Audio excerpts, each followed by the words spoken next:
Painting old patterns new. For little girls to know autonomy, for us all to grow humanity. Thanks, champion, we need you. One thing that I know for sure, it's time that we start to restore the violence on women no more. Hey, let me see you put your hands up, so we can put our hands down. I want you to stand up and play your part, play your part. We will no longer be silent. I want you to stand up and play your part, play your part. Stand up to domestic violence. Let me see your hands in the air.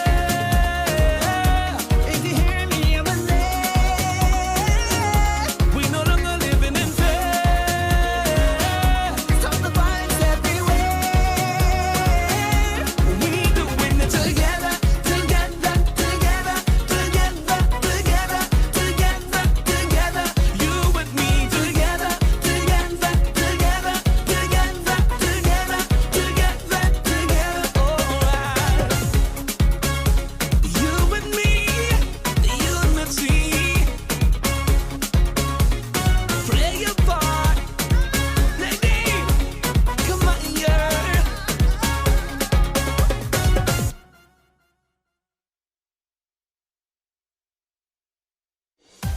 Jamaica, home of the resilient, passionate and hard-working.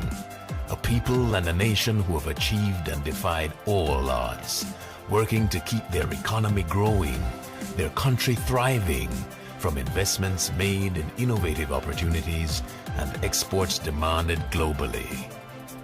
We have a vision, now within our grasp, where Jamaica becomes the place of choice to live, work, raise families, and do business.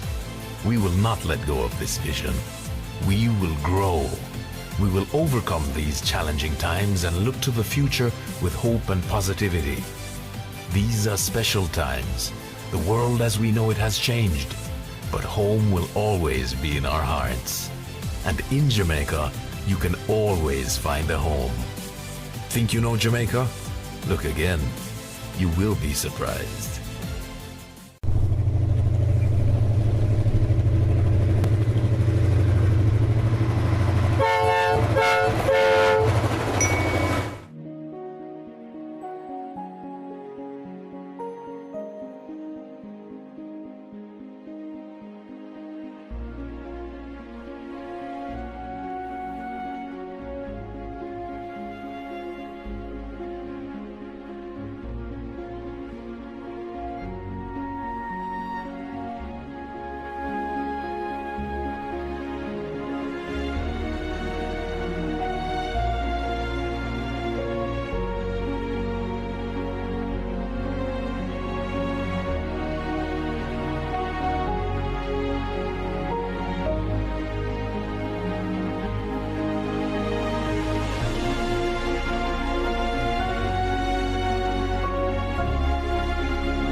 Good morning once again, everyone. Welcome to the media center here at the office of the Prime Minister. We will begin momentarily.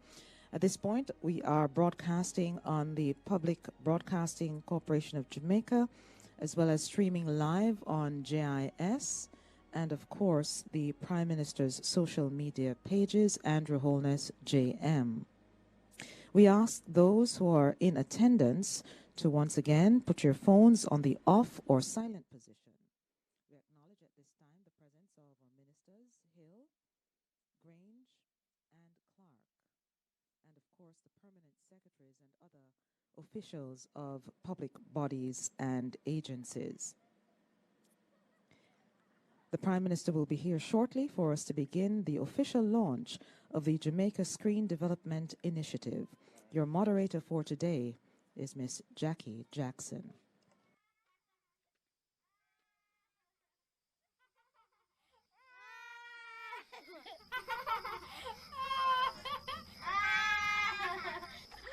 At this time, you're watching scenes from movies, short films, music videos, animation produced in Jamaica.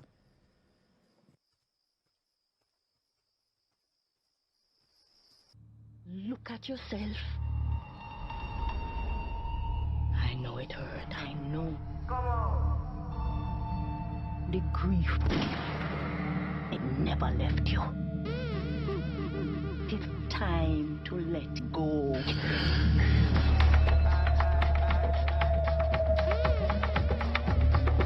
Choose the right path, son. What's that? You want an encore?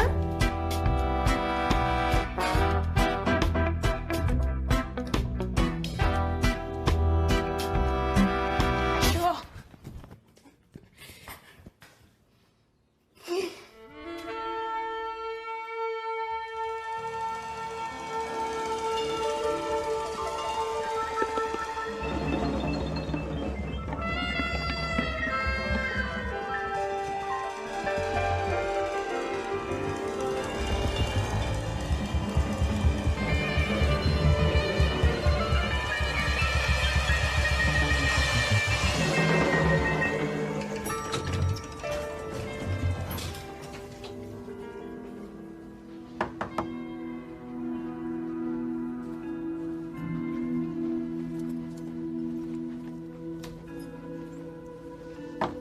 Let's go.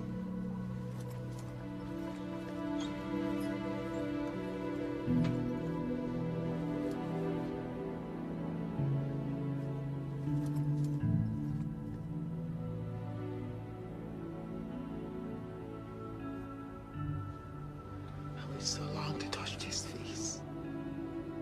That's it.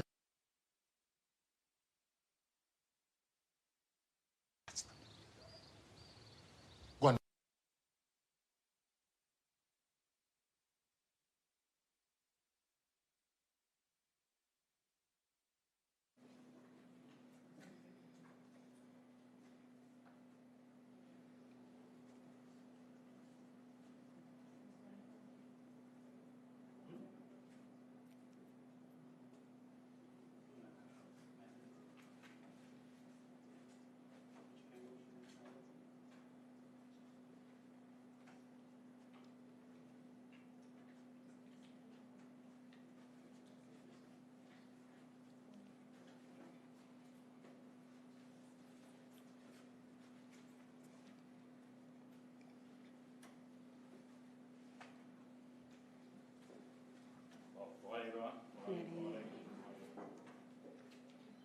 And we will remain standing for the playing of the national anthem.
Please be seated.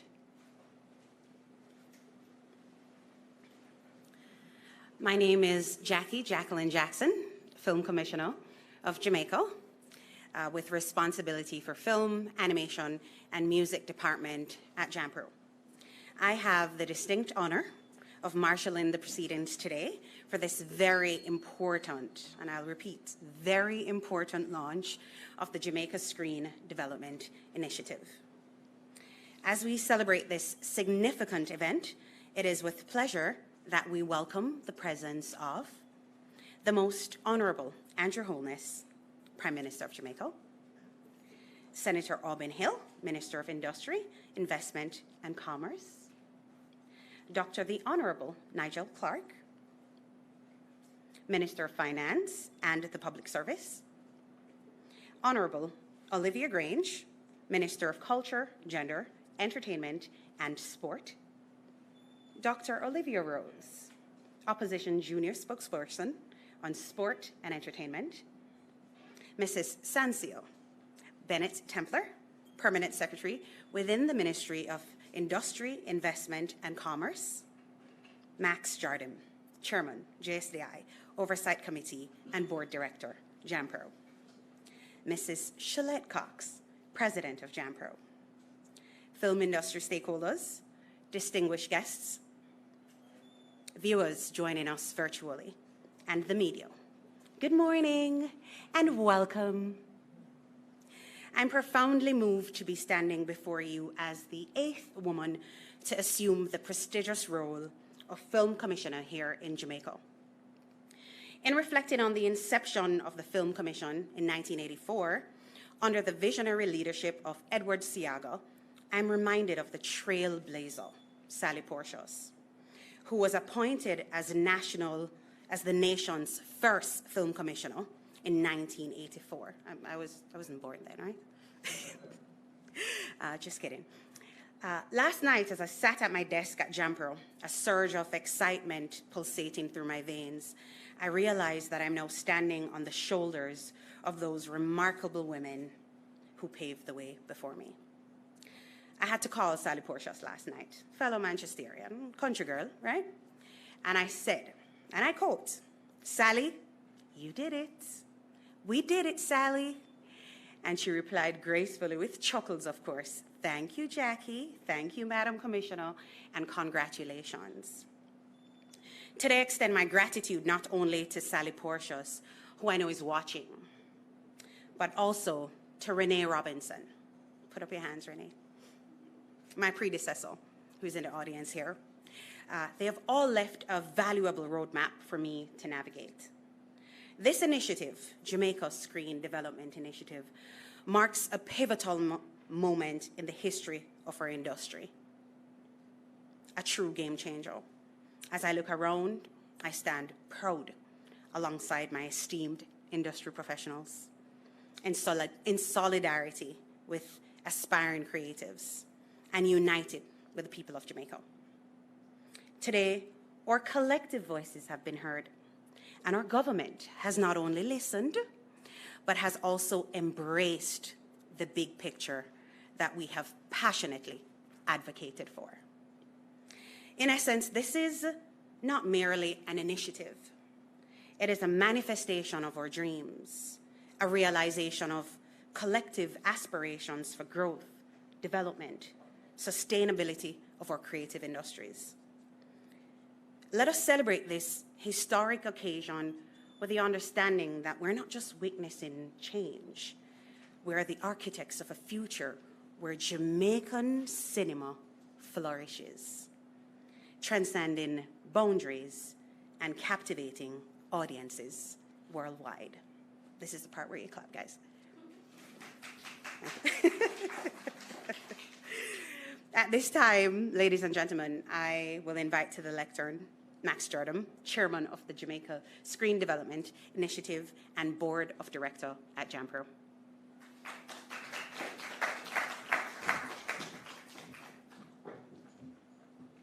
Thank you, Jackie, for that introduction.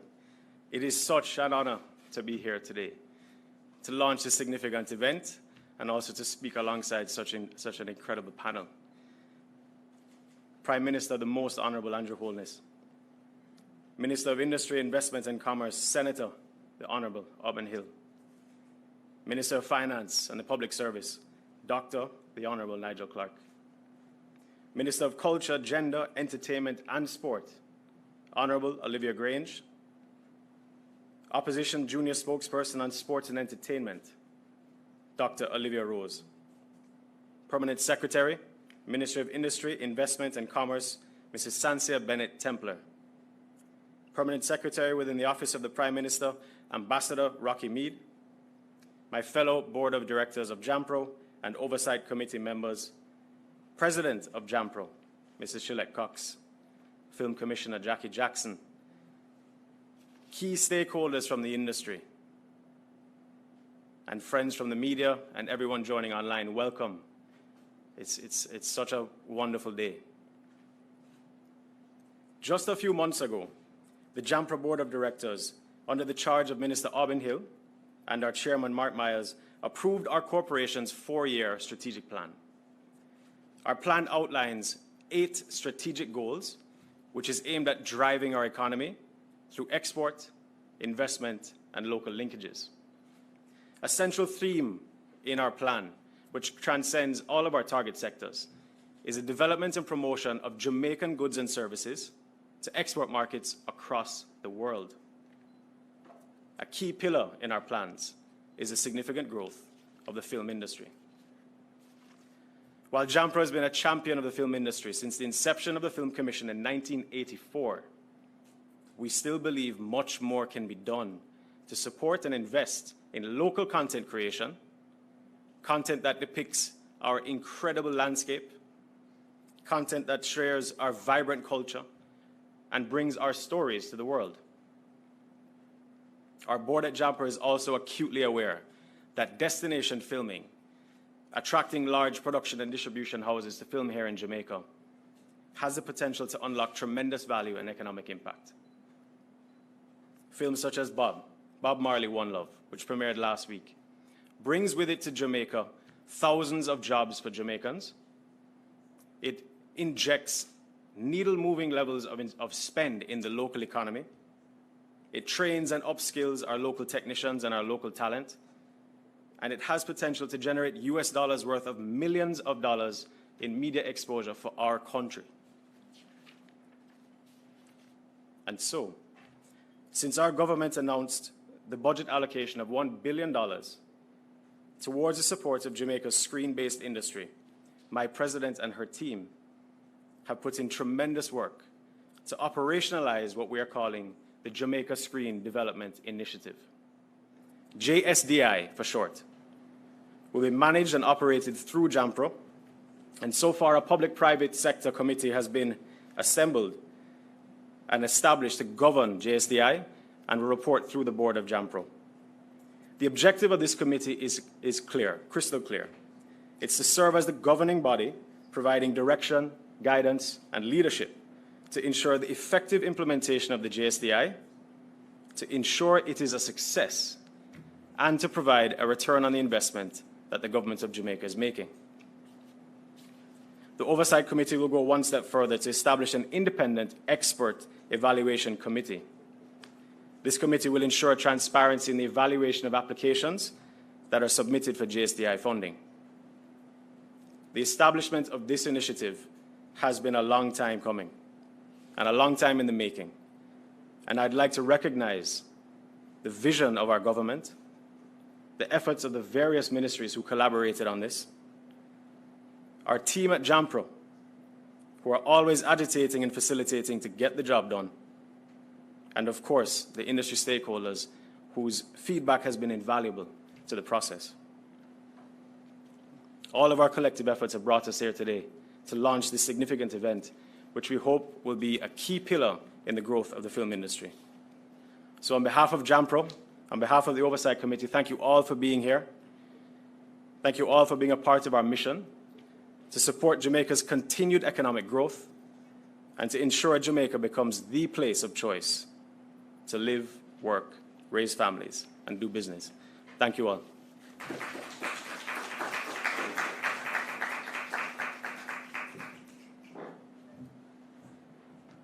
Thank you for that overview, Mr. Jardim, and for the moment we have all been waiting for.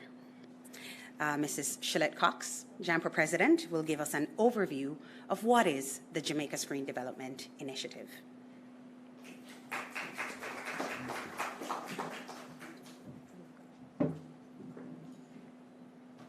Good morning, everybody.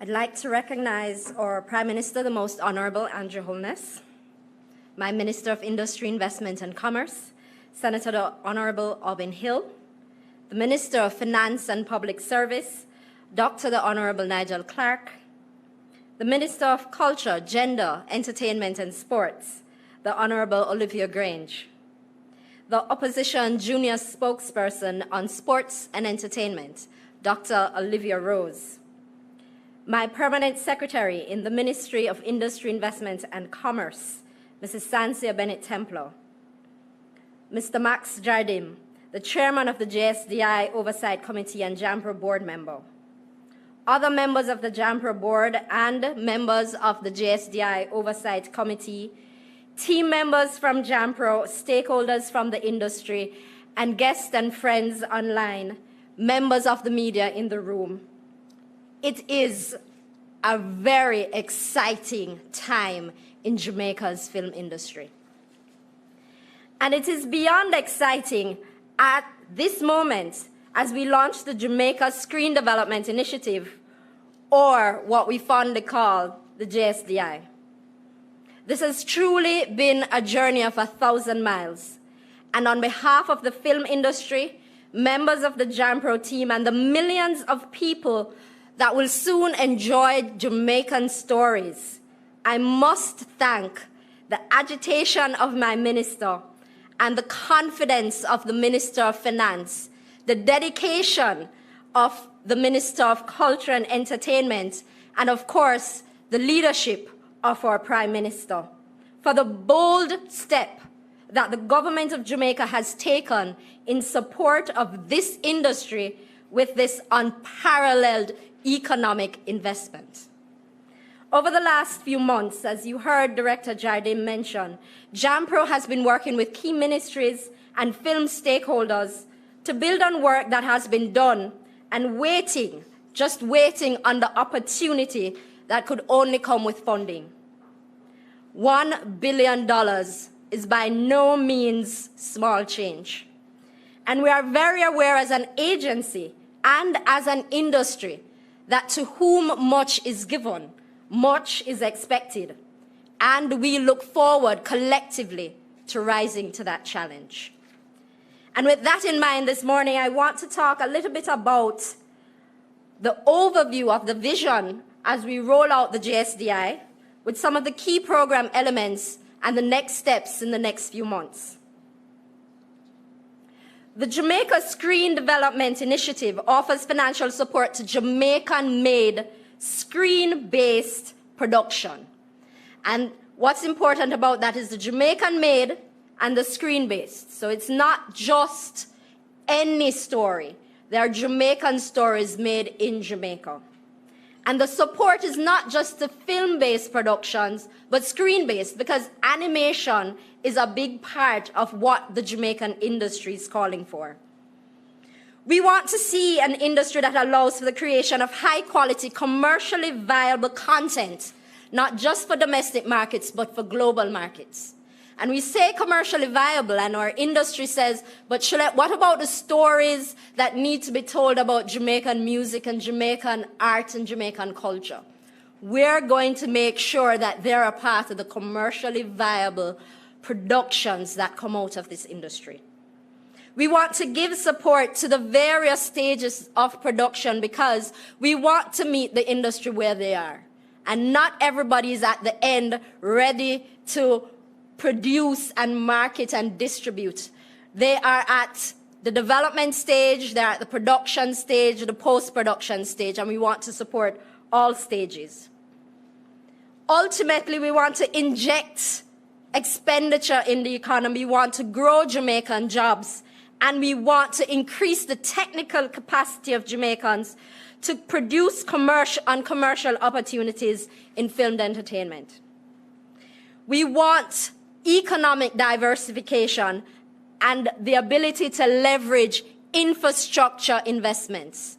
We have so many infrastructure projects that want to come to Jamaica, but they first need to know that Jamaica has a real film industry. Today, we can tell them that we are starting that path. We want to offer Jamaicans the support necessary to leverage co-production treaties. We've had co-production treaties for over 2 decades that Jamaicans have never been able to use. But today with this fund, we will start that. And finally, we want to create a platform for Jamaica to compete globally as a destination for film. And I have to share this. Last week, as you all know, Bob Marley One Love premiered in Jamaica, the first premiere. And within the first 12 hours of the premiere, based on numbers that I've seen, the premiere generated over £1 million in media value in the UK.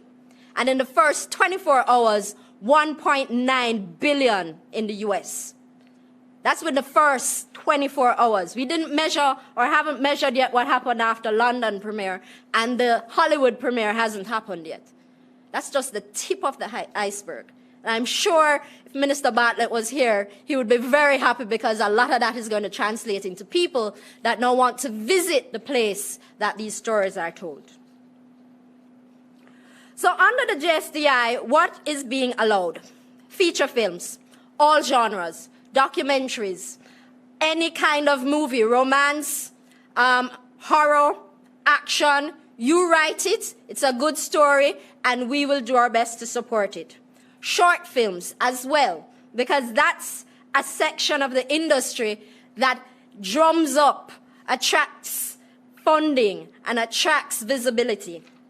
Animated shorts, web series, episodics, and miniseries, made not necessarily for TV or the big screen, but potentially the internet. Reality and unscripted content. And on the flip side, what is not allowed are music videos, advertisements and commercials, news, sports, and dailies, work that captures another art form, so filming of theater productions and so on, podcasts, live streams, and influencer content. In terms of the program details, we are focused primarily on growing local content. And that spans the 5 stages of production. For development, we're focusing on research, script writing, securing talent and partners, and raising financing. At the production stage, we're focusing on the preparation and delivery of principal photography, including scouting, talent, servicing, film scoring, and equipment. And then completion, or post-production, which is the stage that brings the production to picture lock, rough cut, and final cut. Once a production is done, or once a short is done, we'll also be offering support to participate in international film festivals, as well as market attendance. Support is also available for visibility and acclaim, the opportunity to monetize, and funding, marketing, and distribution. On the destination filming side, that's now the side where international films want to come to Jamaica, we'll be utilizing the fund as a production rebate. And that's going to be very important as we start to put ourselves forward as real competition in a growing global market. The funding categories each have different limits that we're going to be looking at in terms of the maximum contributions. And it will be a mix of loans and grants as we roll out the support. Most of them will be grants. The production rebate is the only one that will be a rebate. It means that the company or the production house, which can be both Jamaican and overseas based, once it meets the criteria, will be allowed to spend their funds up front, and then, based on an audit, we will refund as a rebate. So if I hone in on the 4 major categories that we expect the local film industry to really apply for, there are some mandatory criteria that we put forward. As I said, first and foremost, this is a Jamaican initiative. And so an individual applicant must be a Jamaican citizen or a person ordinarily resident in Jamaica. Companies submitting applications must be registered in Jamaica with at least a 51% Jamaican ownership. They must be registered on the National Registry of Entertainment and Creative Industries Practitioners. One of the big things that Minister Grange has been trying to do for the last decade is to bring some level of formality to an industry that can be dispersed. And we want to identify who these people are so that we can understand their challenges and understand how we can better support. And so that will be a critical element. I'm sure Minister Clark will appreciate that every recipient of these funds must be tax compliant. And finally, we must recognize, and it's a part of my ministry, intellectual property rights. There will be nobody that is funded to produce a movie that they have no rights to produce. Some of the evaluation criteria that we'll be looking for under these same 4 categories is the track record of the applicant. What have they done so far? What do they have the capacity to do? What does the team look like? Is this a viable business? And we understand, I know the industry has said to us, particularly for the development category, that you're not always going to find a tick on all of these boxes. And so there's a category for emerging scriptwriters that we'll also be looking at. The feasibility of the project plan. Can you do what you say you're going to do when you say you're going to do it? Do you have the rest of the financing ready to do the activity that you're going to do? That financing plan is important. And of course, does the product or the project itself have creative and commercial merit? Commercial attractiveness and viability. Is this the kind of product that will sell? Do you have a strong marketing strategy? Is there a demonstration of market interest in the product? What does your business plan look like? And of course, last and by no means least, what are the potential benefits to Jamaica and the Jamaican economy? How many people are you going to employ? How much money are you going to spend? How much of this production will be in Jamaica versus outside of Jamaica? And what is the social and cultural value of the story being told to the Jamaican story? So those are the high-level criteria.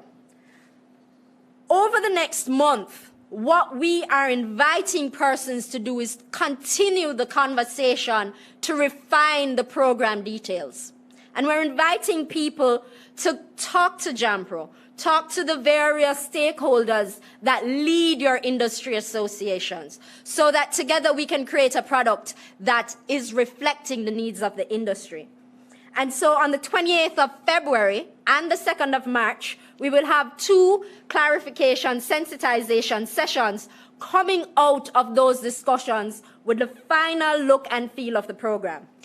The call for applications will be launched on the 18th of March, just in time for budget spend to start on April 1. The call for application closes on the 28th of April. So we're starting the discussions now so that people can start to pull together their applications, but they get a clear 6 weeks to submit an application. Then we will go through the process evaluation and approvals with a 15th of August deadline for notification of awardees. There's a lot more I could say, but I have limited time. For more information, we will be updating the relevant pages on the JAMPRO website at dobusinessjamaica.com. And you can use the Contact Us feature to submit any questions, suggestions, thoughts that you have. You can also call us at JAMPRO at 888-INVEST-JA or email us at jsdi@dobusinessjamaica.com. Thank you very, very, very much, everybody, for your attention today. Thank you, of course, my ministers, Prime Minister, for the support, for the confidence that you have shown in this industry, and for everybody else, Let's get this done. Thank you.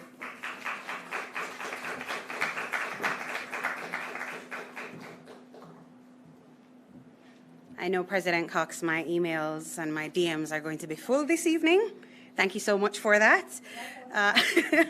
Just to add for clarification, there is a clarification form on our website. So if you have any questions, please feel free to go ahead, and we have our sensitization sessions that will be on February the 28th and March the 2nd. And I see Saeed here, who is the president of JAFTA. And I said to him, we're going to collaborate and we're going to go to 10A, and we're going to have a sensitization session together so that the industry can ask the questions and we can look at how we can better those pitch decks and the script and how we can move forward across all the areas that are going to be able to apply for funding. I will now invite Honorable Olivia Grange, Minister of Culture, Gender, Entertainment and Sport, to bring her remarks.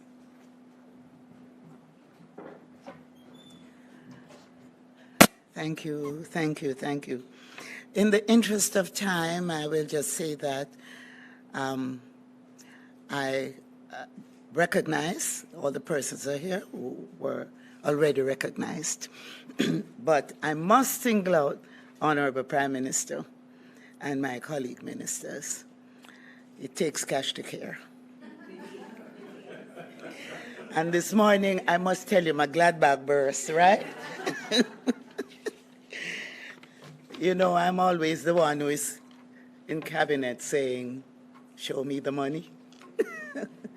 And today, I want to thank the Prime Minister, Minister of Finance, and the Minister of Industry, Investment and Commerce that they have shown us the money.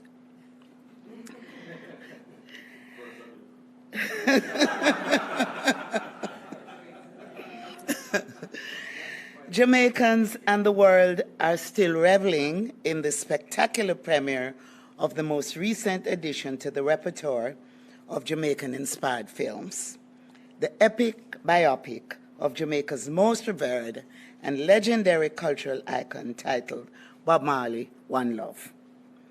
The film featuring Bob Marley and, in fact, featuring Ben Adair and Lashana Lynch, Lashana, of Jamaican heritage. Her mother is from West Kingston, Prime Minister, right? And Paramount Pictures, as distributors, paints a delectable yet penetrating image of the life and legacy of Jamaica's King of Reggae and the Jamaican history and culture that he represents. But even more than that, the film is a tacit reminder of the power of film in the telling of stories of our people, in capturing and enhancing the image and heartbeat of our country, as well as in bringing revenues into the coffers of our country by way of the creative industries, which is the fastest growing industry in the world, and of course, tourism. Jamaicans everywhere watch proudly as the premiere unfolded, even now looking forward to its global public opening on February 14. The premiere of Bob Marley, One Love is a testament to the value of investing in the creative sector. As such, I'm really happy to be a part of this launch today and to commend the Jamaica Film Commission and JAMPRO and all the stakeholders. Prime Minister, there are some stakeholders here who have agitated over the years. I am telling you, I was a part of the government at the time the Film Commission was established. And it has gone through generations.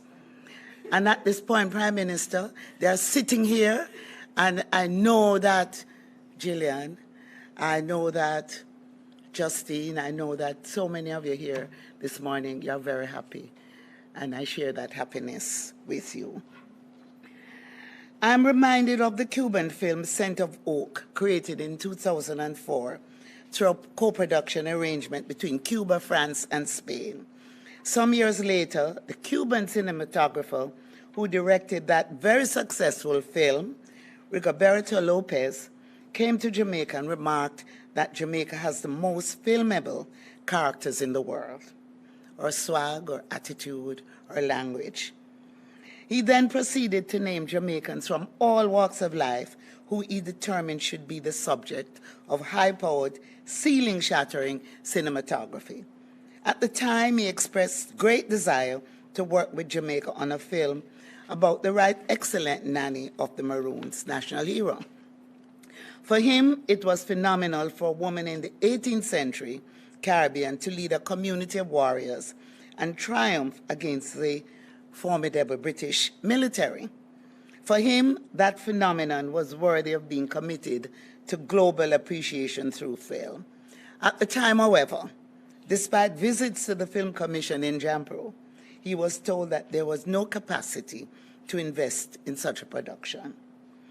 So the Nanny film, as a co-production between Cuba and Jamaica, was never done. However, that story ends in redemption, as our own filmmaker, Roy Anderson, later produced a documentary drama, Queen Nanny, Legendary Maroon Chieftain. Today, we come to launch the Jamaica Screen Development Initiative, which ultimately will make such attempts at co-production on the creation of any film, both native or on location, possible. I think of the Jamaica-UK co-production agreement, signed so many years ago but never activated because of lack of funding. I hope that that agreement, as well as others that can be signed with Canada or even South Africa or anywhere in the world, will be enhanced through this initiative that is being launched today.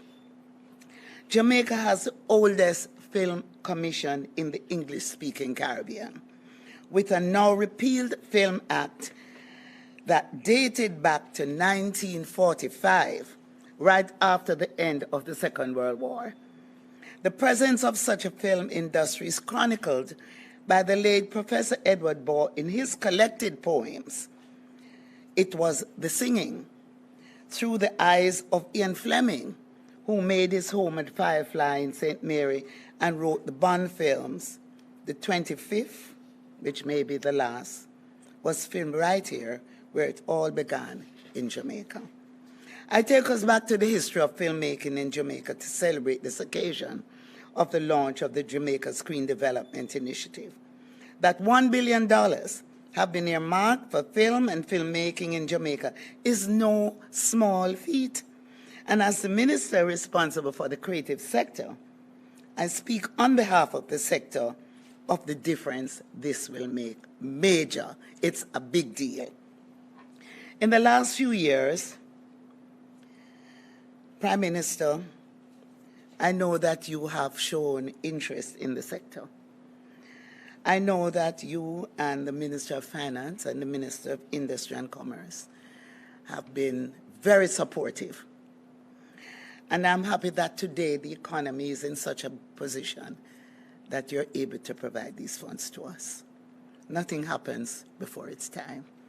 I'm happy to be the minister at this time. Right place at the right time. Now, though our screen development initiative will not fix all the problems at once, it will certainly alleviate the chronic gap local filmmakers have in getting scripts written, films distributed, and to have their stories funded. Perhaps now we can join India's Bollywood, Nigeria's Nollywood, and create Jamaica's very own film industry, Jollywood. I'm happy today that the Honorable Minister of Finance has recognized the economic value of film globally and the impact location filming has on the establishment of a vibrant native Jamaica film industry on Jamaica's economy. Like all other creative industries, there are spin-offs in a wide range of areas. Screen tourism involves the travel of film crews and equipment to our country, the transfer of knowledge and skills to the sector, as well as the expansion of tourism arrivals that invariably result from the global staging of our films. And I'm looking forward to when visitors come to Jamaica for them to see that car that has been donated to Jamaica that will be on display from the Bob Marley One Love film. Let us not forget that Jamaica is already an unparalleled global brand which a vibrant film industry can only enhance. Other ecosystems that film will enhance include elements of the creative and other industries, such as music. Every time a film is made and the music is played, synchronization rights earn big money for composers and writers. It will be their pension. There are other areas like dance, fashion, costume, makeup, restaurants and food, transportation, styling, telecommunications, and more. When a film is being created, many persons, including the humble Jamaicans, such as the caterers, the cane sellers, the coconut vendors, the pan chicken man, get a piece of the pie. In other words, much of the profit from the industry supports micro, small businesses and lives and livelihoods of Jamaicans of humble means, right here at home. Unlike some other industries that have a tendency to produce large expatriation of capital, we keep the funds here. Further, I speak to the cultural and entertainment value of local filmmakers telling their stories, of documenting the rich legacy that we often take for granted. In light of what the Cuban cinematographer said of Jamaica's filmable characters, there are so many untold stories. There are still untold stories of Don Drummond, of Margarita Mahfood, of Headley Jones, of Usain Bolt, of Herb McKinley, of Tacky, of Sam Sharp, of Louise Bennett, of the Stepping Razor in Peter Tosh, Rita Marley, Marcia Griffiths, Judy Maude, or together as the Ice Trees, of Bedward, of Leonard Howell, of Malika Kappa Reynolds, of Mary Seacole, of Shelley and Fraser Price and Asafa Powell, and so many others in other areas of Jamaica's history, such as in politics, like Sir Alexander Bustamante and Norman Manley. And then there are projects to be funded like Kendall, the story of that great train crash in Manchester on September 1, 1957, of making Flight a feature rather than a 15-minute short, and so many projects in development. Then there is the animation of our folk tales by young filmmakers, Kurt Wright and Noel Carr in Origins. The Young Maroons animated series by Kevin Jackson, creating Jamaican Christmas stories. The optioning of Jean DeCosta's Escape the Last Peak, or the inclusion of Jamaican music in the stories, because the soundtrack is very important in some films. Perhaps it is time to make Usain Bolt, the fastest man in the world, the theme of an animation film product in the nature of the Black Panther. I call to mind, therefore, the triumphs of the recent past and how the film industry, being the most evolved of the entertainment, culture, and creative industries, which we refer to as the ECCIs in this country, can, through this pool of funding, lift other sectors of the entertainment, culture, and creative industries above all others. And so it is not only the scripted, unscripted series and features for which Jamaica has been the location, the inspiration, the storyline, but also for the video games for which our music takes center stage. And so this morning, I just want to thank everyone who has played a part in this development, and to say that let's get going. It's time to roll. Thank you very much.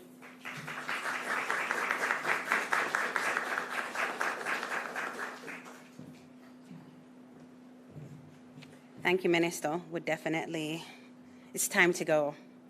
And I know that the Minister that I will now be asking to bring remarks have really cushioned some money, the 1 billion, and I'm sure, President Cox, that he's either 2-3 million over the next 4, 5, 6, 7 years. Minister? Yes? Billion. Minister Clark.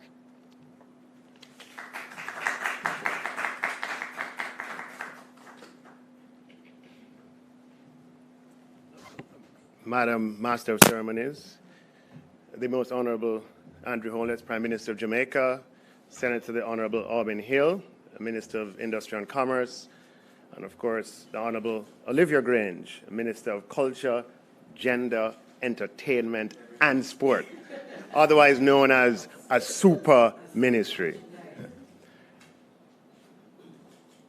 It is a wonderful pleasure to be here and able to participate in this function this morning. You may not know, but I used to dabble in film back in the day. When I was in graduate school, I produced 2 films, one of which entered the Fuji Film Competition, which is the largest and the most prestigious film competition in the UK for young filmmakers. But I was doing a PhD in mathematics, and that's a long story. As such, when I returned to Jamaica, one of the first things I did was to go to JAMPRO and try to understand what the film scene was like here in Jamaica. I would have met with the then film commissioner. In fact, I was included as one of the business people who went on a delegation to Los Angeles, to Hollywood, to see what could happen.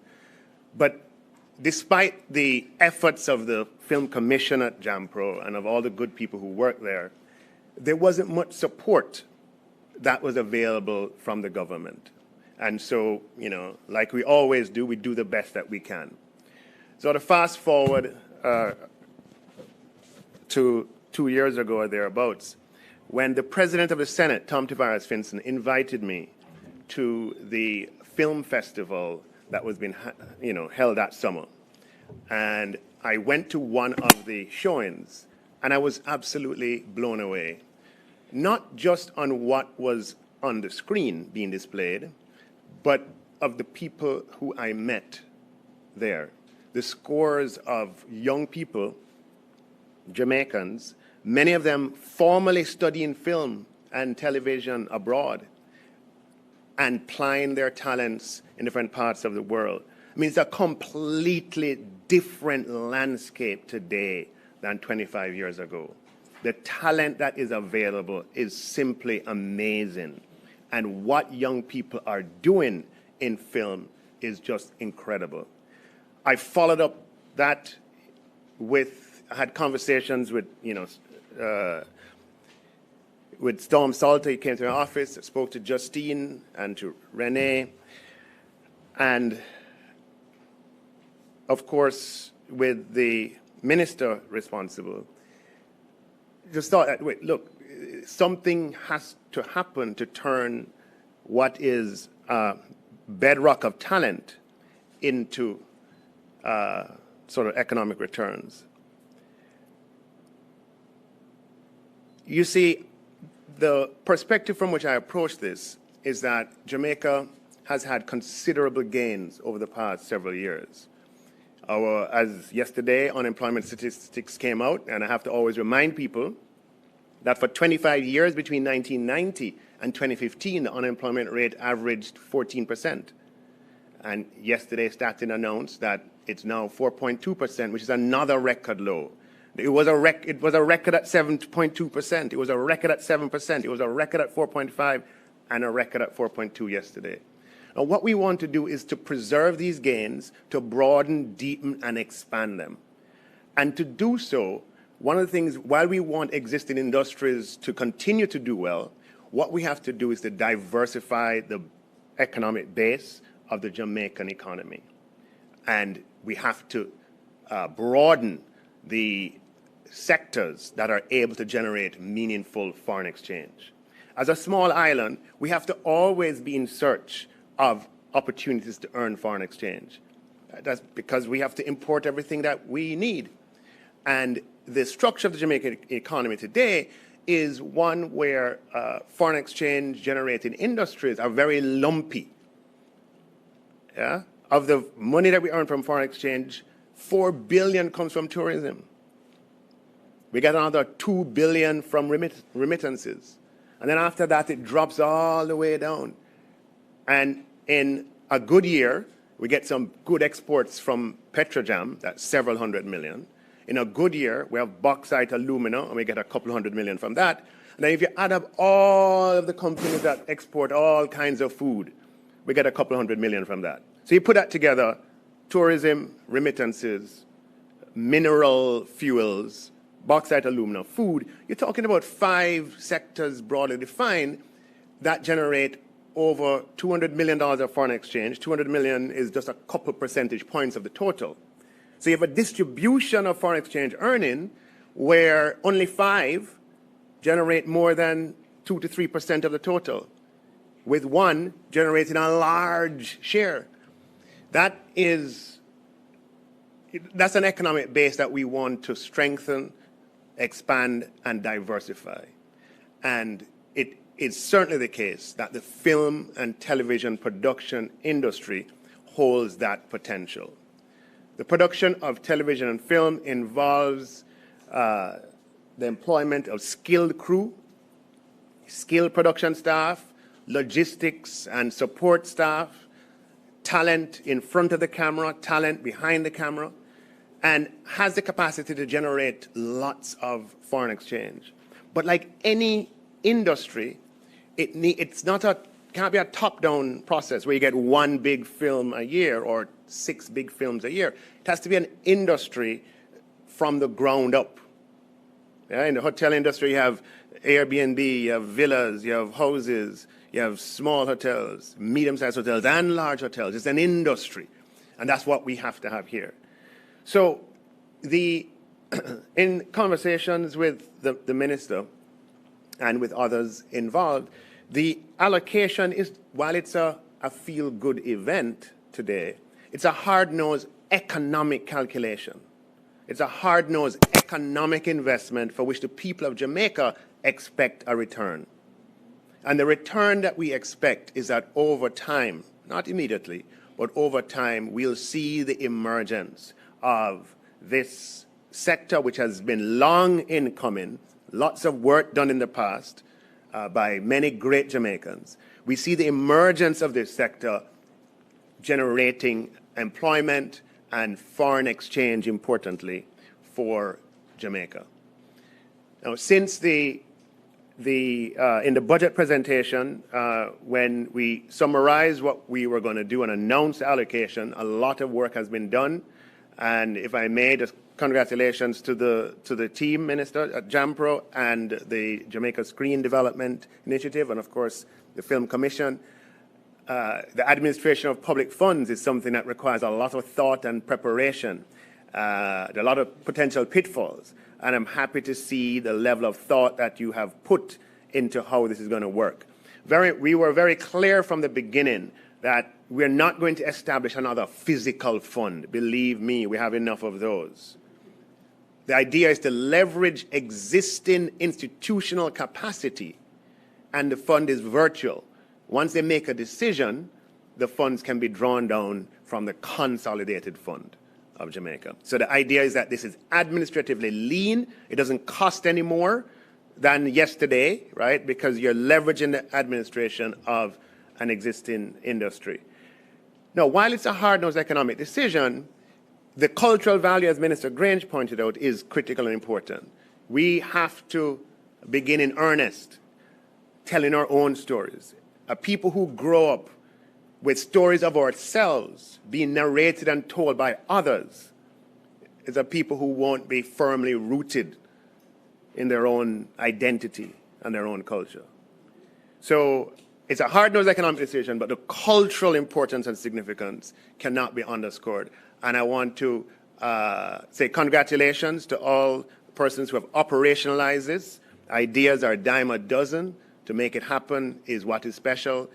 So congratulations to you. And I'm looking forward to many more years of going to film festivals in Jamaica and being absolutely blown away and seeing our story on the big screen, on the television, on the internet. Thank you, ladies and gentlemen.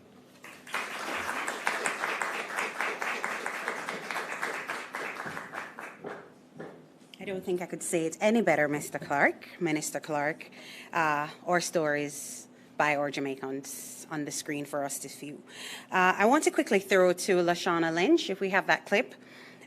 She played Rita Marley on the red carpet last night in London. She had a few things to say about Jamaican filming in Jamaica.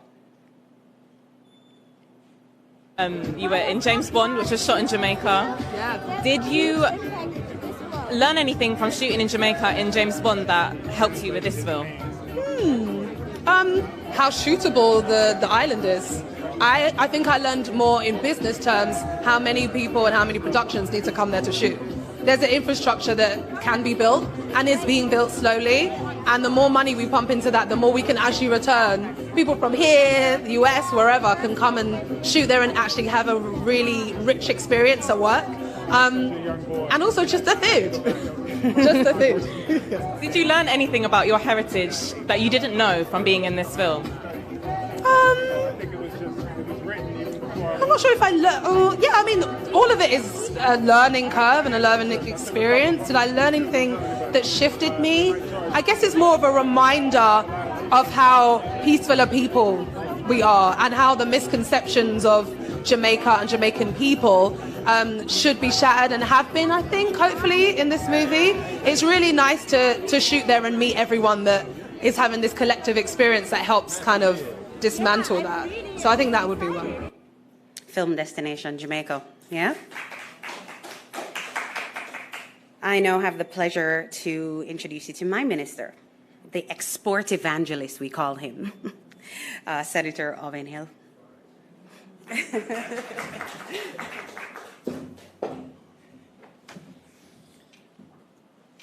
Thank you, Ms. Jackson, our film commissioner, doing a very good job this morning. The most honorable Prime Minister. No, that's incorrect. Protocol tells me that's not how you say it. The most honorable Andrew Holness, Prime Minister. That's the proper protocol. It's the man who is the honorable, not the position. My friends and colleague from Cabinet, Minister Nigel Clark, Dr. the Honorable Nigel Clark, the Minister of everything cultural, everything sport, everything Jamaican, Mr. Babsy Grange, my permanent secretary, others who might be here in that category, film commissioner, of course, JAMPRA director. Wonderful to see up here, Max. And I just had to lean across to Minister Clark and say how wonderful to see young people like you guys running the show, because you all present so very well. President Shulette Cox, of course. Thank you so much. I'm very happy to be here, and I'm going to start with how I really got into this thing. Paramount came to Jamaica. I was soon, just really recently, a Minister of Industry, Investment and Commerce, and I must tell you that we see that as Jamaica's business ministry. Justine, good to see you here from St. Elizabeth. Renee, good to see you back. And the gentleman from Jata, good to see you back here. And I hear that you and the film commissioner are going to Berlin for the Berlin. I signed something yesterday, P.S. I think you mentioned it, yes. Right. So Paramount came. Paramount wants money. Not so much money to do a film, they have their money, but they want to know how will we step up to the plate.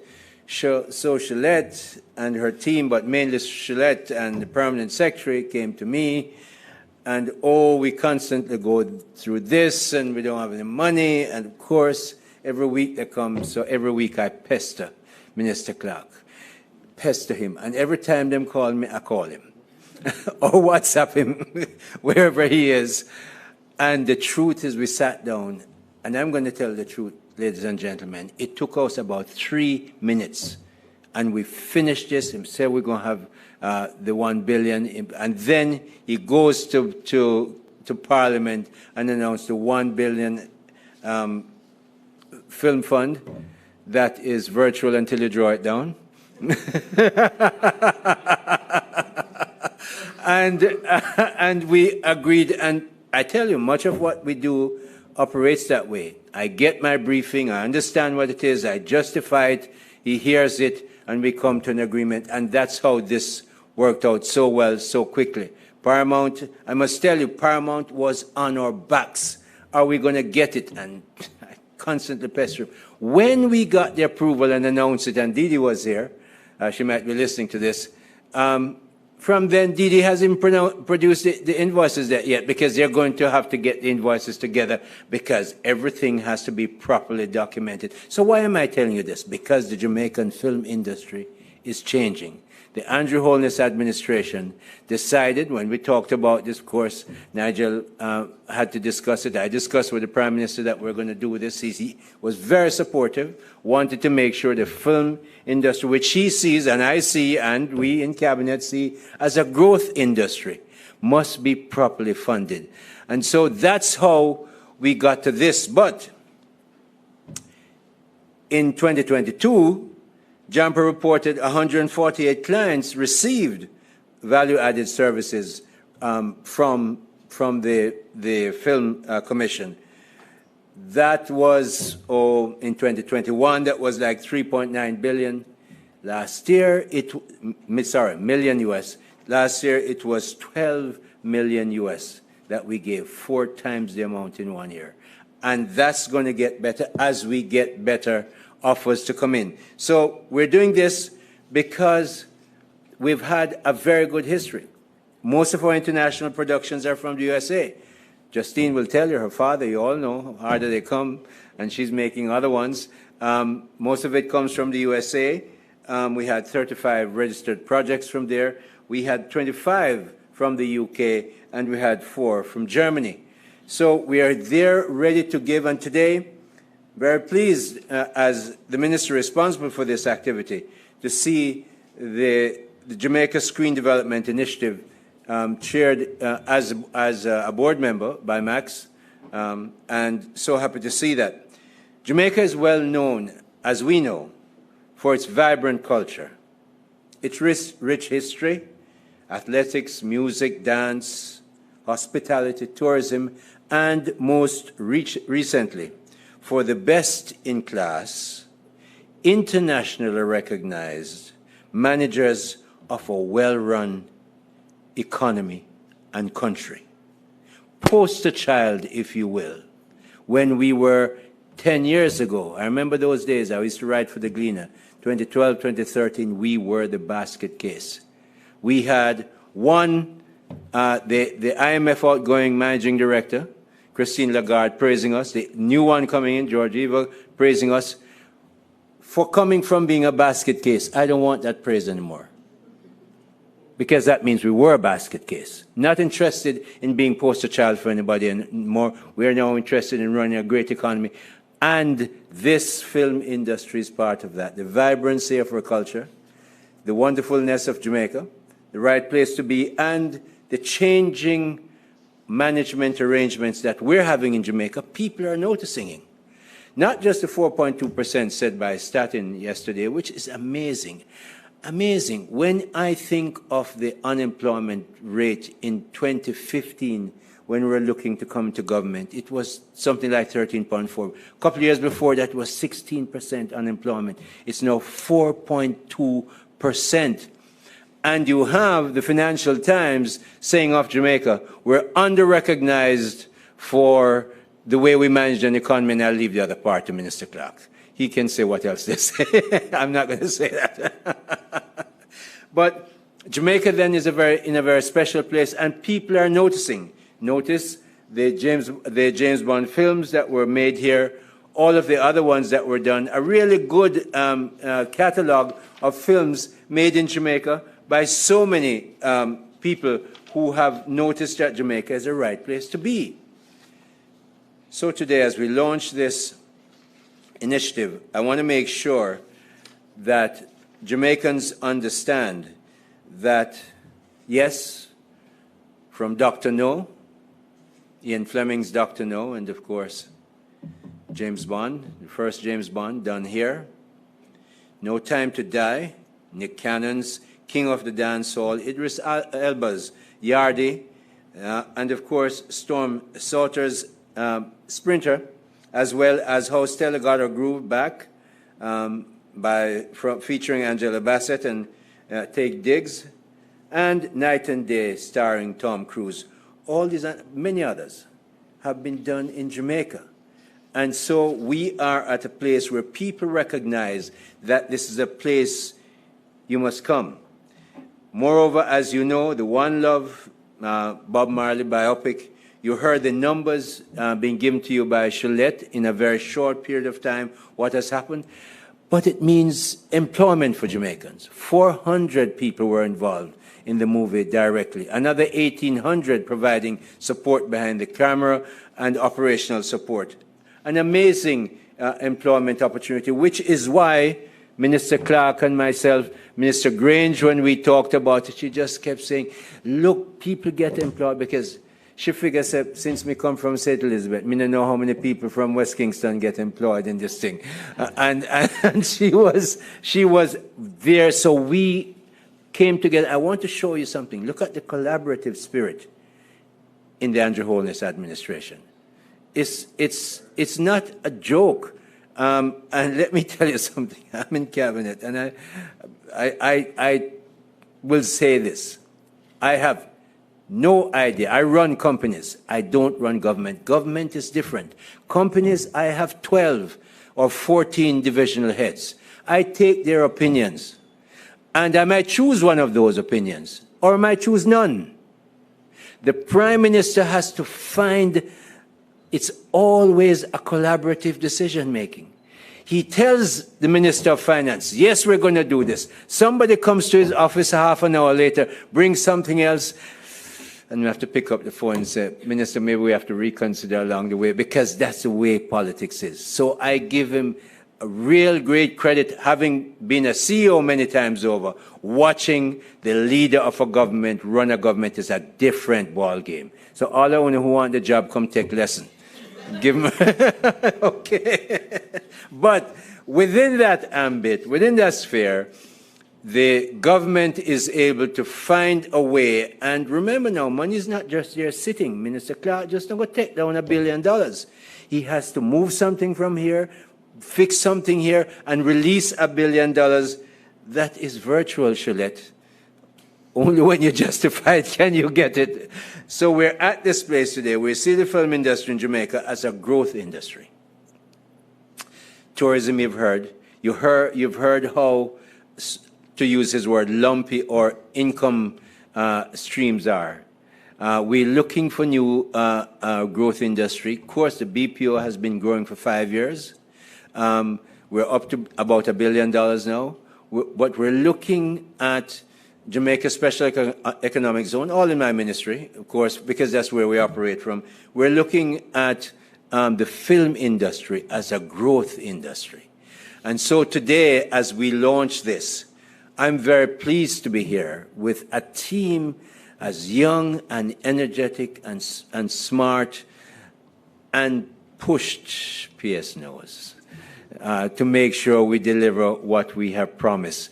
We're very pleased, Minister Clark, for the support you've given, Minister Grange for the support and guidance, and of course, above all, the Prime Minister. I recommend that you go and do marvelously well. This is a very special day in Jamaica. We've given you the arrangements to make taxpayers' money available to you. You know the responsibility I see in that. My money is my money. Taxpayers' money is a different kind of money. Everything must be calculated and well accounted for. So far, you've been doing well. Max, thank you all so much. Prime Minister and my ministerial colleagues, I really appreciate the support. Go and do exciting things, starting in Berlin. Thank you so much.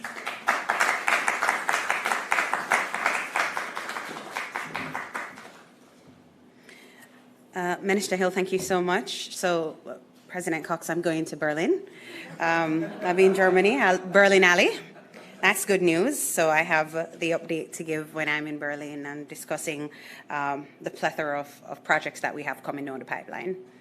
And Minister, I just want to thank you for continuously supporting and listening. I know we're nagging, but we appreciate you looking at our industry. To deliver the keynote address, please help me welcome the Most Honourable Prime Minister.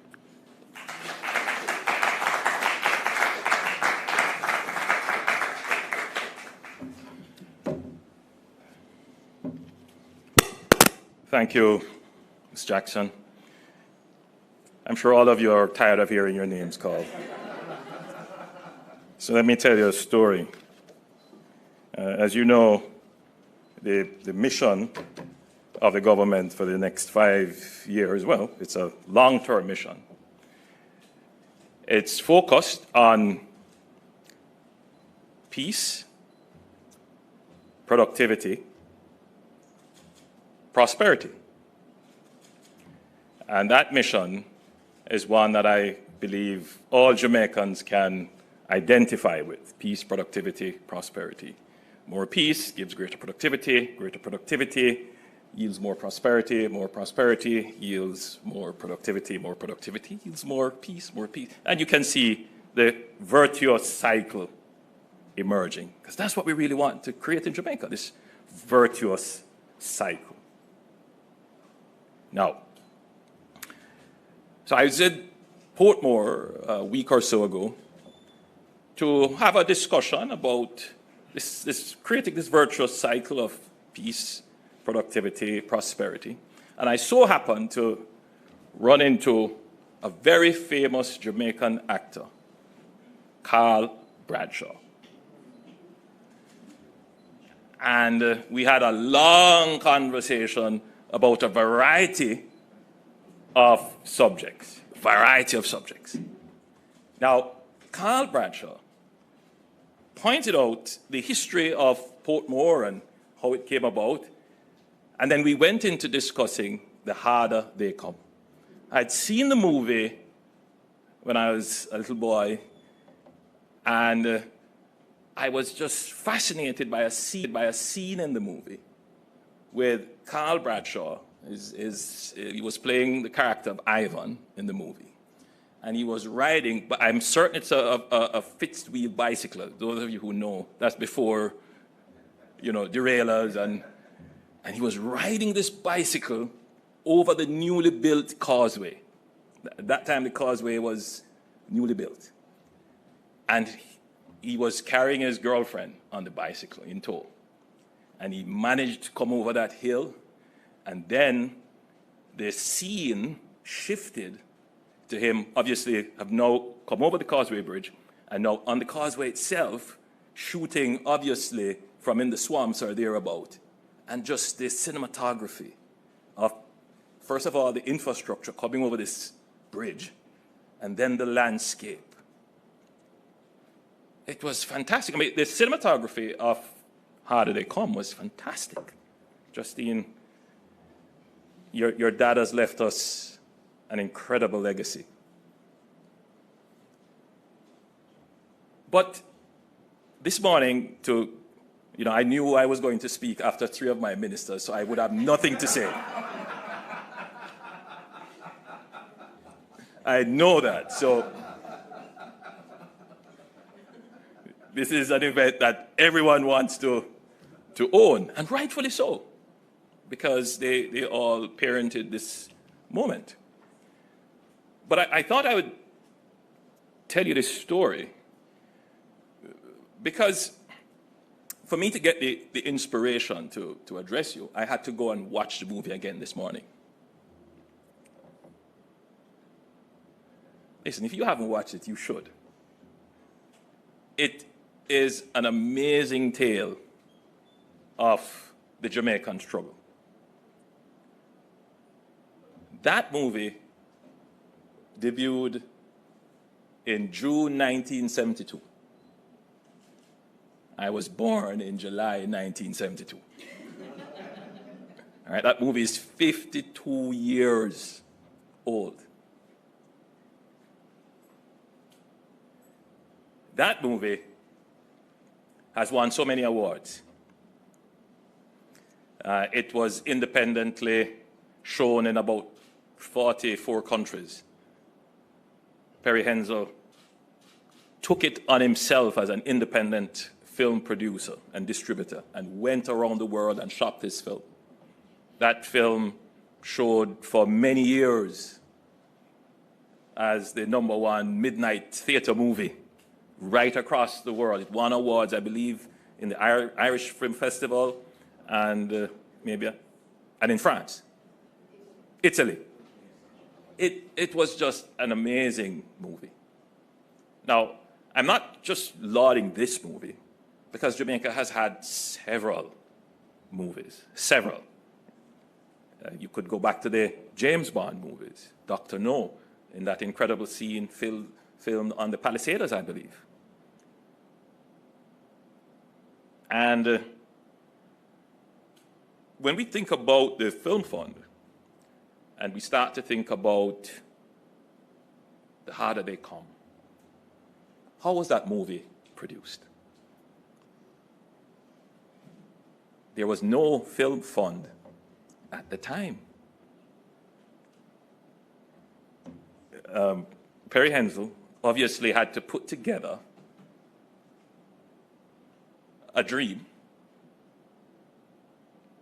turn it into a vision, reduced it to a script and a proposal, and he would have got some famous Jamaicans to assist. I gather that Frank Hall, O.K. Meledo, and Chris Blackwell, among others, chipped in. I'm certain that they weren't expecting that there would be any commercial returns from it. Who knows, maybe they were. But they did it, obviously, because they believed in the venture. They loved the culture and the people and the story that was being told. And today, Jamaica has this incredible history of film that not many other countries can claim.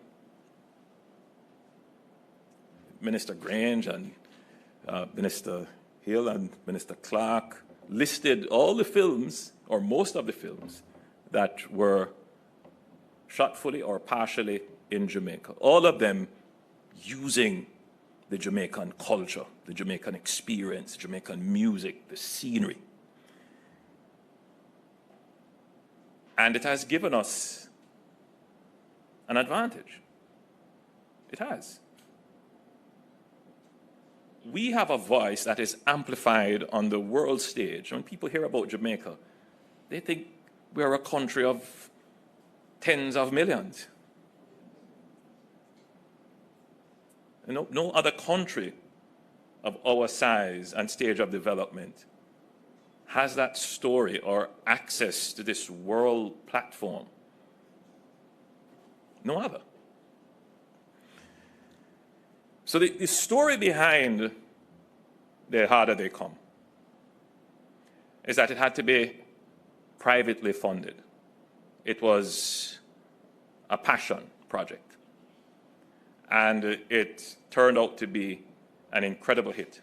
And there have been other Jamaican films since then.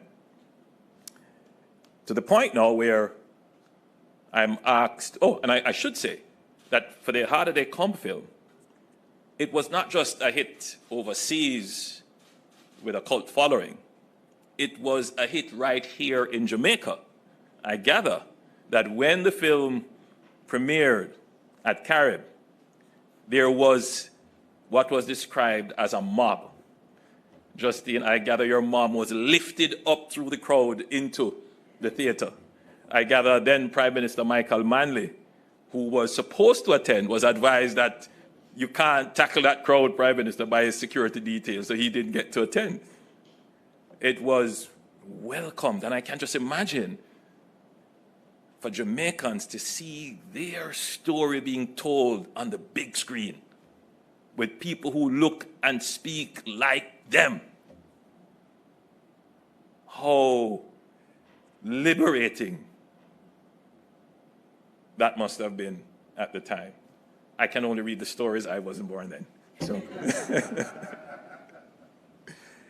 But it is important that we recreate that. So when I was asked to participate in the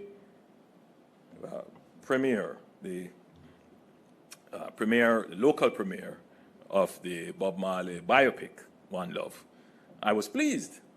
And I was also very happy to see royals coming to participate in this major event.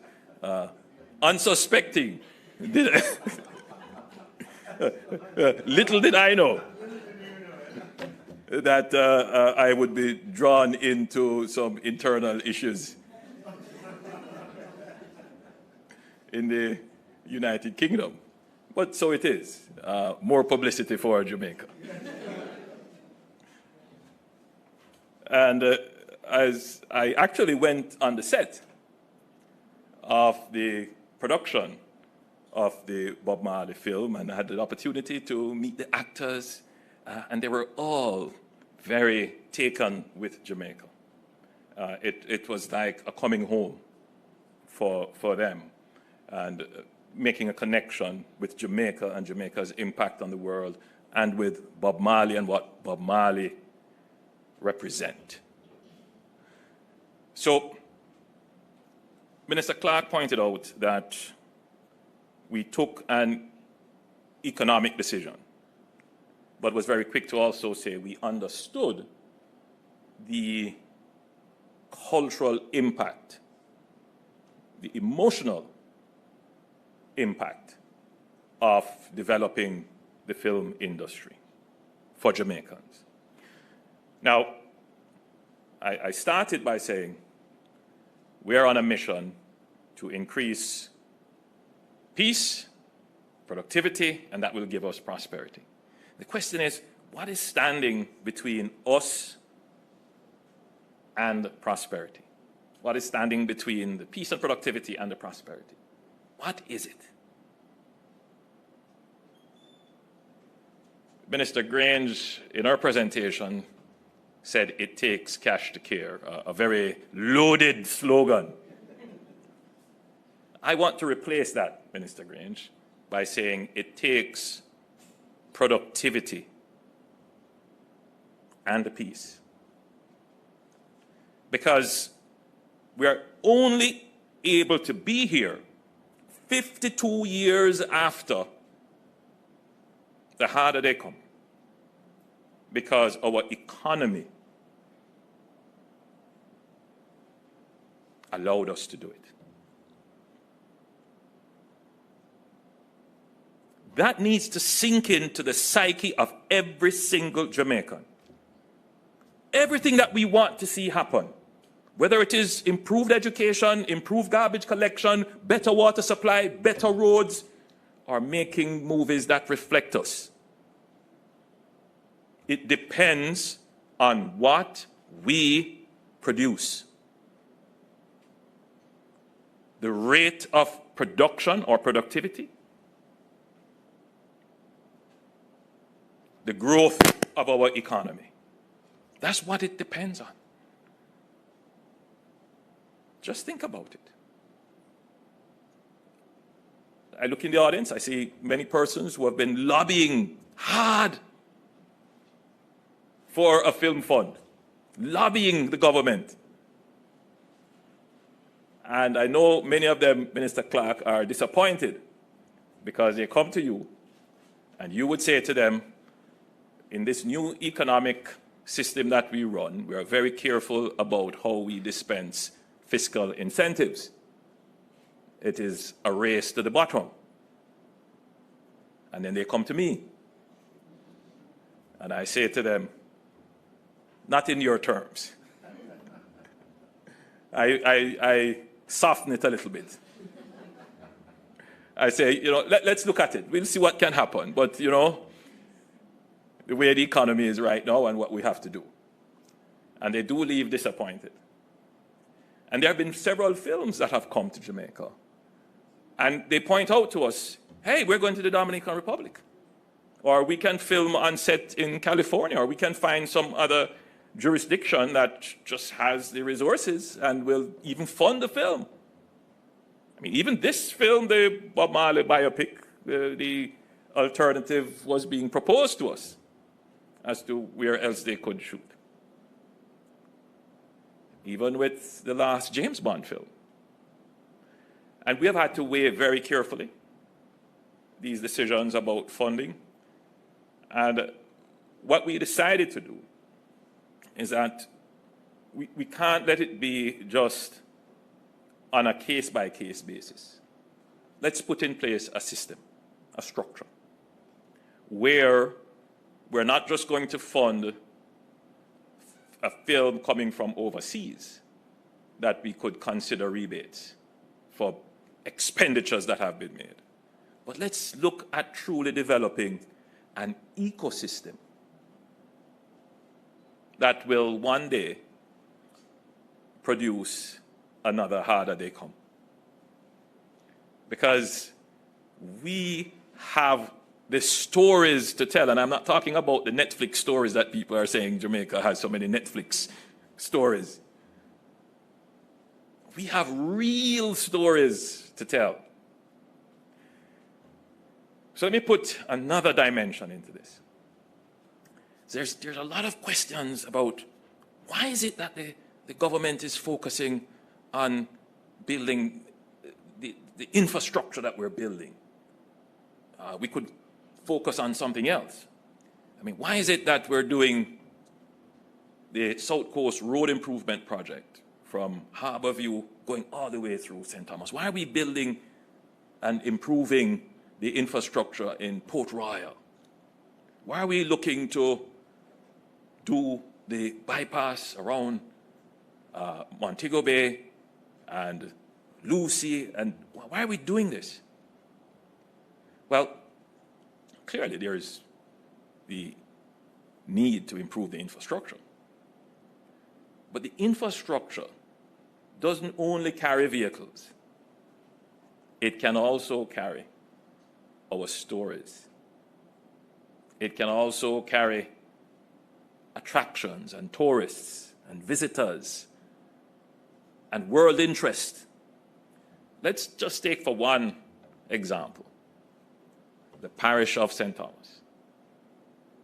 A story, yes, you mentioned Nanny of the Maroons. It's an incredible story that I'd love to see make it to film.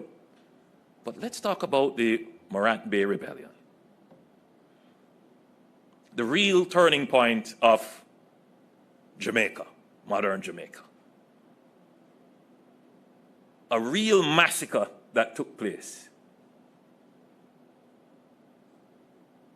A real rebellion against oppression. There's a lot of stories there to be told. History to be unlocked and represented in statues and museums and artifacts. But if you can't reach them, if they are in a deplorable state, if there is nothing there to highlight it and curate it and properly document it. But let's take Port Royal, for example. Another incredible gem where a multi-million-dollar franchise is literally made off, but no credit to. Pirates of the Caribbean. There are no Pirates of the Caribbean unless it's Port Royal.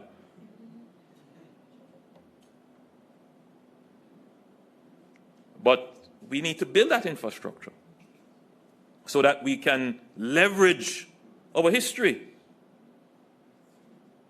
and use it to create even greater content for our own development. So there is a bigger picture in the development of our infrastructure. But the infrastructure itself draws people. In other words, that scene selection of, Ivan Jimmy Cliff riding over the Causeway Bridge, probably the most modern piece of infrastructure built at that time. It was iconic.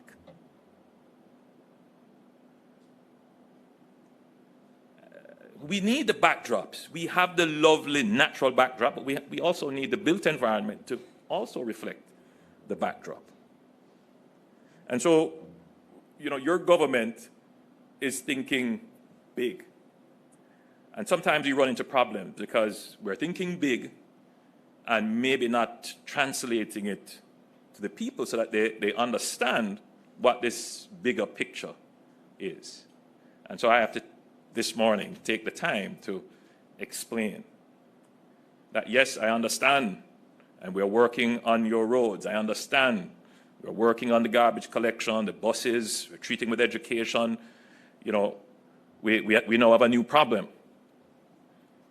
a problem that we never had in the history of Jamaica, that we can't find labor. It's a good problem to have, but it means new policy approaches have to be taken to solve it, because our economy is expanding, not as fast as we would like it, but it is expanding, it's absorbing labor.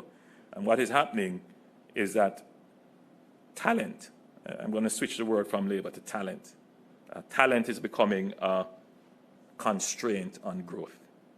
And so we quickly have to develop a policy on how we're going to develop new talent, retain talent, and attract talent to Jamaica. One area in which we're going to need the talent is film. We have some local talent. We need more if we're going to do that. So a part of the film fund has to be about how do we support and develop the talent. So yeah, you know, your government understands the issues. We understand the trade-offs that need to be made. But we're going to make these trade-offs in such a way that we are going to expand our ability to generate more revenues,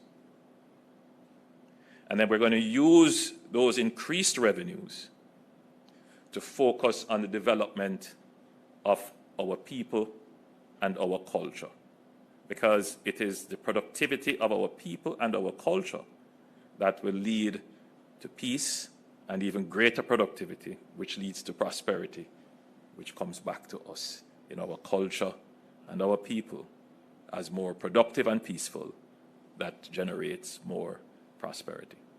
So in as much as it is difficult and all the other things we need to do, we're going to have to balance the financing. And we describe that as the caring economy. What we're trying to do with the economy that we're building is to make it the caring economy.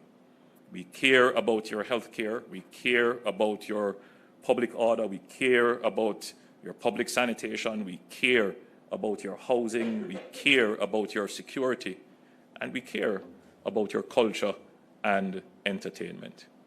And so we're going to invest in them, and that investment will yield greater productivity and greater prosperity. So it is indeed with great pleasure that I officially launch the Jamaica Film Development, the Jamaica Screen Development Initiative. Ladies and gentlemen, I thank you.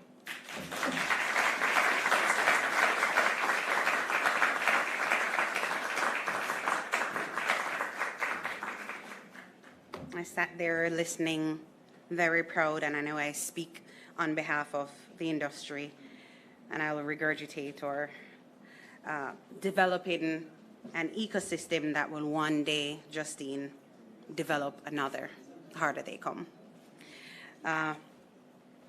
Establishing the JSDI has been a long-awaited achievement, and I want to commend the government of Jamaica, our Prime Minister, ministers, collaborating ministries, JAMPRO, President, and all the industry stakeholders, and all involved for making today's launch a success. This is an initiative pivotal for the continuous growth of the Jamaica film industry. In wrapping up, I want to say, together we will make Jamaica the preferred destination to live, work, raise families, do business, and shoot films. And shoot films. Thank you so much for coming. Thank you for everyone joining online. Have a wonderful day.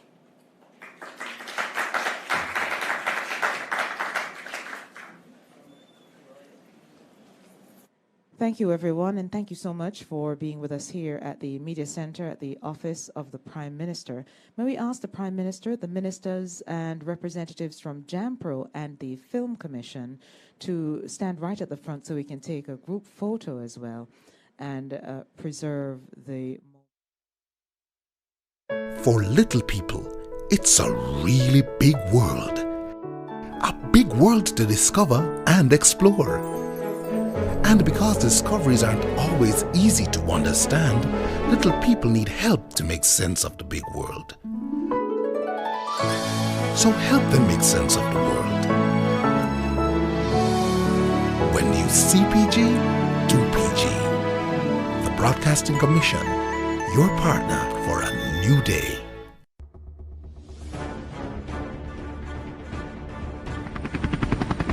I am Jamaican.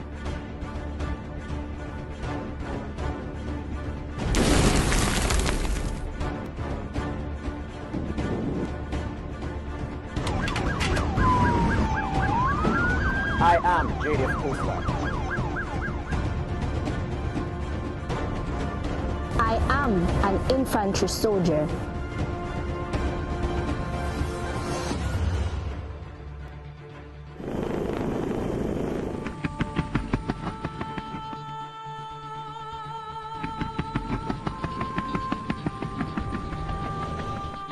I am JDF Railway. I am a JDF soldier.